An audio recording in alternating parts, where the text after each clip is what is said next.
ఉండదు ప్రభుత్వ పని విధానం అని చెప్పదలుచుకున్నాను.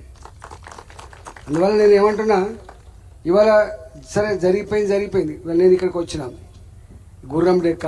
ఒకప్పుడు ఈ చెరువులు, ప్రతి చెరువు ఊరికి కన్నతల్లిలాగా పనిచేసింది. అది మనకు మంచినీళ్ళు ఇచ్చింది, అది రజకులకు చాకిరీ అయింది, మత్స్యకారులకు మత్స్య సంపద అయింది. ఇవాళ ఎన్నడూ చెరివెండిపోతే బతికెండిపోద్ది అంటుండే సోయితో ఆ చెరువుని మనం కాపాడుకున్నాం. కానీ ఇక్కడ కోట్లకు ఎకరాలు అయిన తర్వాత దాంట్లో అవి వ్యవసాయం అంతా బంద్ అయిపోయిన తర్వాత అవి దుర్గంధానికి, ఒకప్పుడు చెరువు కన్నతల్లిలాగా ఉండేటువంటి పాత్ర పోషించిన ఆ చెరువు ఇవాళ దుర్గంధపూరితంగా మారిపోయిన పరిస్థితి మనం చూస్తూ ఉన్నాం.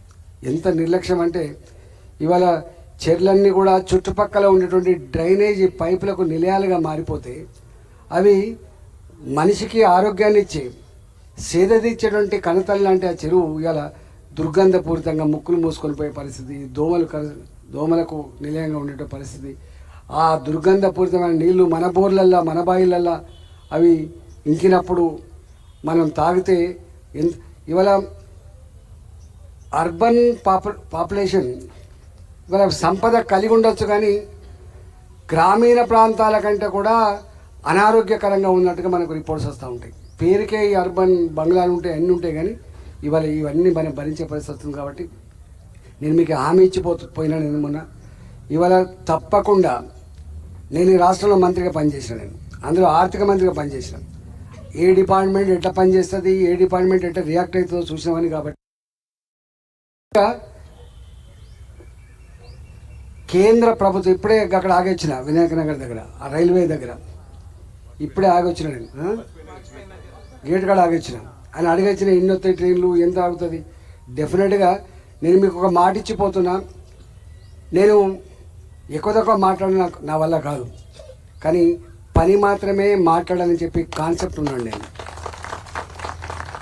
ఇక్కడ ఎవరు ఏ పార్టీ ఇంపార్టెంట్ కాదు, ఎవరు ఏ పార్టీ ఇక్కడ ఇంపార్టెంట్ కాదు. అది ఏ పార్టీ అయినా వాళ్ళ పార్టీల పరంగా ఉంటే కావచ్చు, కానీ ప్రజాప్రతినిధిగా ఎన్నికైన తర్వాత ప్రజల సమస్యల పరిష్కారమే భాగ్యంగా భావించాలని చెప్పి కోరుతున్నాను నేను. మీరు చూసిందో తెలంగాణ ఉద్యమంలో రోజు కొట్లాడేది, మేము కొట్లాడేది మళ్ళీ దరఖాస్తు పట్టుకొని పోయేది, నన్ను హేళన చేసేది. నువ్వు ఇప్పటిదాకానే కదా నాకు కొట్లాడినావు మాతోటి, పోయి జై తెలంగాణ కూడా పోరాదనేది. జై తెలంగాణ అంట, నా ప్రజల సమస్యల పరిష్కారం కోసం దరఖాస్తు కూడా పట్టుకొస్తాను ముఖ్యమంత్రి గారు. నేను కాంగ్రెస్ పార్టీ నాయకుడిగా రాలేదు, ఈ రాష్ట్ర ముఖ్యమంత్రిగా నీ దగ్గరికి వచ్చినా చెప్పిన నేను పట్టుకొచ్చుకునేది మేము. అంటే అప్పుడు సమైక్య రాష్ట్రమే అయినప్పటికీ కూడా రాజకీయాల్లో కొన్ని విలువలు కొన్ని పద్ధతులు ఉండే, కానీ ఈ మధ్య వస్తే అదొక వార్త లెక్క. అంటే ఈజీగా పోయి కార్పొరేట్లో పోయి ముఖ్యమంత్రి కలిసేటువంటి సాంప్రదాయం ఉండాలి, ఎమ్మెల్యేలు పోయి వాళ్ళ నియోజకవర్గాల సమస్యలు ఉంటే కలిసేటువంటి వాతావరణం ఉండాలి. ఎంపీ ఏ పార్టీ అయినప్పటికీ కూడా ఎంపీ తన పరిధిలో ఉన్నటువంటి సమస్యలు ముఖ్యమంత్రి గారికి సమస్యలు చెప్పేటువంటి వాతావరణం ఉండాలి. కానీ మనం చూస్తూ ఉన్నాం ఒక రాంగ్ ప్రాక్టీస్, మనం వినకూడనటువంటి రాంగ్ ప్రాక్టీస్ అలా రాజ్యం వెళ్తుంది. ఒక పార్టీ ఎమ్మెల్యే ఉంటే ఇంకో పార్టీ ప్రభుత్వం ఉంటే అక్కడ పోయే పరిస్థితి లేదు.